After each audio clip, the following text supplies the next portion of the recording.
From Montana's news leader, this is the MTN 10 o'clock news. Good evening and thanks for joining us on this Friday night. I'm Russ Riesinger. A pickup truck crashes into the Laurel Middle School, damaging the school and sending the driver to the hospital. That truck went through the front entrance of the school around 5:30 this evening. Witnesses tell police the vehicle went into reverse at the intersection of East 8th Street and Washington Avenue. The driver then gunned it, going over the curb, onto the lawn, over another curb and lawn before hitting the building.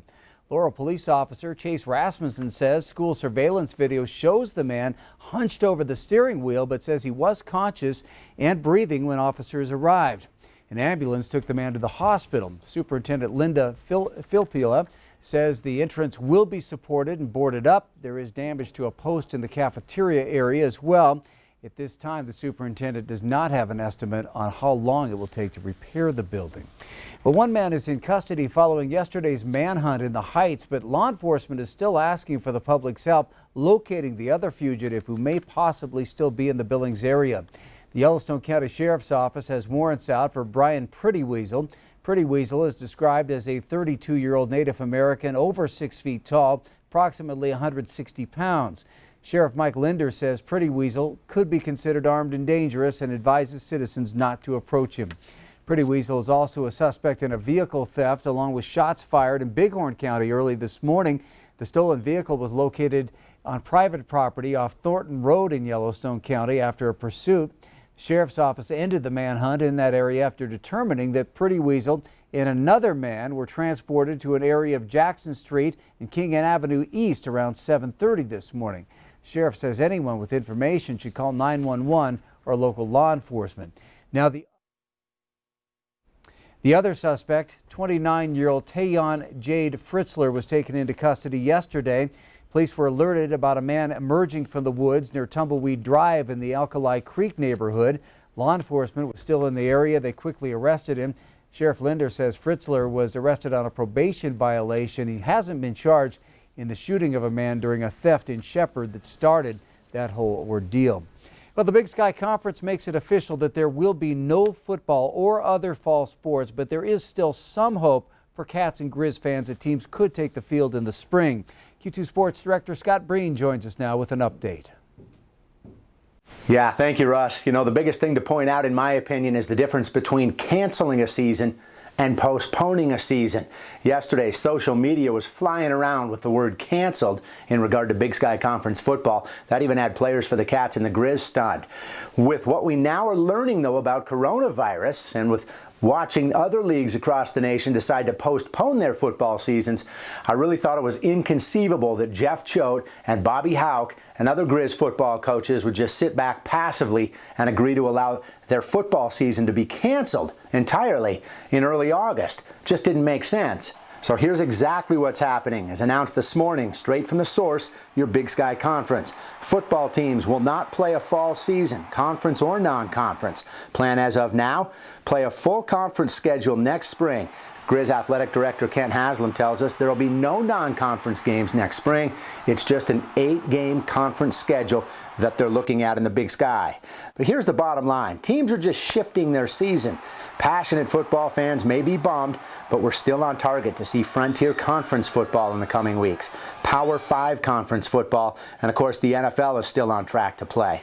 So ideally, fans now get competitive conference football this fall in the Frontier and the Power 5, NFL football over the winter, and now competitive, meaningful conference game football to look forward to next spring. Coming up in sports, we'll have reaction from both your Cats and Grizz. Russ, back to you. All right, thanks, Scott. So with college football postponed in the Big Sky Conference, MTN's Andy Johnson has more on how this not only affects the players and coaches, but also the local economy of Bozeman. Big news today with the Big Sky Football Conference announcement, and to many people that just means no football, but to a lot of businesses that's a big loss on top of everything else. My first reaction, it's to be honest, is that my stomach drops, my heart sinks. That was my initial reaction hearing it last night, and then to hear it today. It's definitely disappointing. Disappointing to so many local businesses who rely on the football season. Not having the football season, that bridges a large gap from tourist season into our winter, and not having that bridge means that we're really going to need and depend on local community support no matter what, and people to come out and help keep us surviving and open.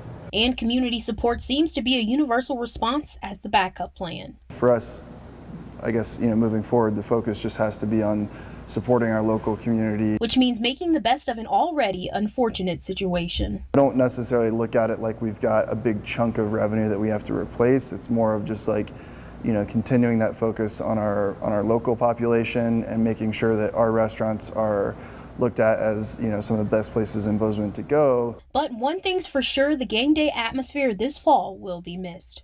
We fill up so much that people say, hey, if you have someone come in the door, they can join me at my table. Because if they're a Bobcat fan, we're all in this together to support each other. And so there's that kind of community support, there's that kind of excitement, there's that kind of conversation.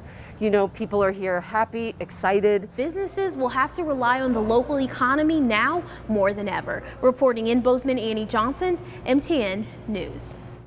Well, COVID-19 continuing to spike here in Montana as 2 more lives were lost today and 155 new cases were reported.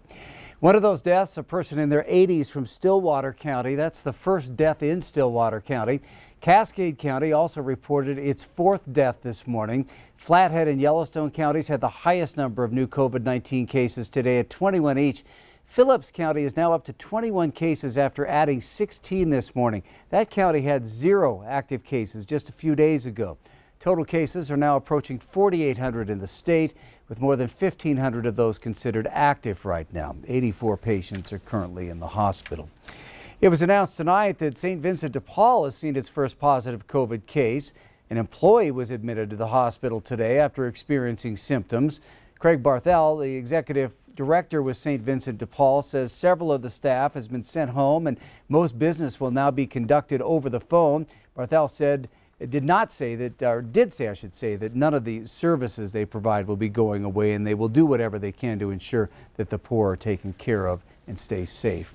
And the Crow tribe is going into lockdown for the next 14 days. Tribal Chairman A.J. Not Afraid says he's tightening the previous stay-at-home order, saying it wasn't followed properly, leading to more COVID deaths and cases. Under the lockdown, only essential businesses and emergency facilities are allowed to stay open. All public gatherings are banned from 8 p.m. to 6 a.m. That executive order requires students to stay home until the administration deems it safe to enter schools.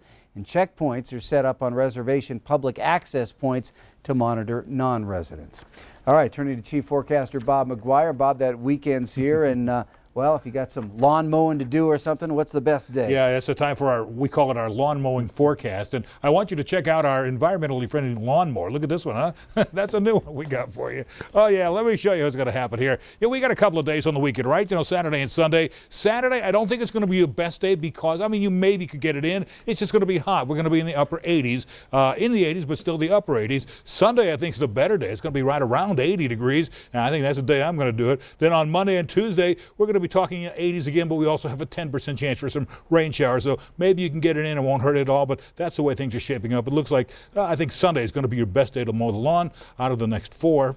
But still not, it may take you all 4 days if you have to use a push mower like that. But anyway, that's the weather. We'll have the rest of your weekend forecast in a few more minutes. All right, thank you, Bob. President Trump says he has executive orders ready to go to address evictions, unemployment insurance, and student loans. This after both sides failed to reach a deal on COVID relief. The bill's overall price tag remains the biggest sticking point. The White House started at $1 trillion, with Democrats wanting $3.4 trillion. Democratic leaders say executive orders are insufficient in meeting the needs of the pandemic. The Small Business Paycheck Protection Program, designed to keep employees on the payroll, expires tomorrow. And more evidence of the amount of stress flowing through the nation's oil industry. The count of active oil rigs across the U.S. is now at its lowest level since 2009. According to energy firm Baker Hughes, this week's count is down to an all-time low of 247, a staggering 74% drop compared to the same time last year. This marks the 14th consecutive week the nation's count of active oil and gas rigs has fallen to new record lows. Case in point, the state of Wyoming, where 0 gas rigs are working this week. According to the Petroleum Association of Wyoming, this is just the second time since 1884 that drilling activity has ground to a halt in the Cowboy State. Montana reports one oil rig working in the Big Sky State, that one rig drilling in Roosevelt County. Industry experts say one lost rig translates to as many as 100 lost jobs. Still ahead on the MTN 10 o'clock news here on Q2, Montana's high-profile Senate race getting a lot of attention and money thrown at it. We'll look at where some of that money's coming from. Plus, you may not be seeing the Green Party on the November ballot. We'll tell you why. And in sports, Scott is back with reaction from both your Cats and Grizz on today's decision to postpone the Big Sky football season.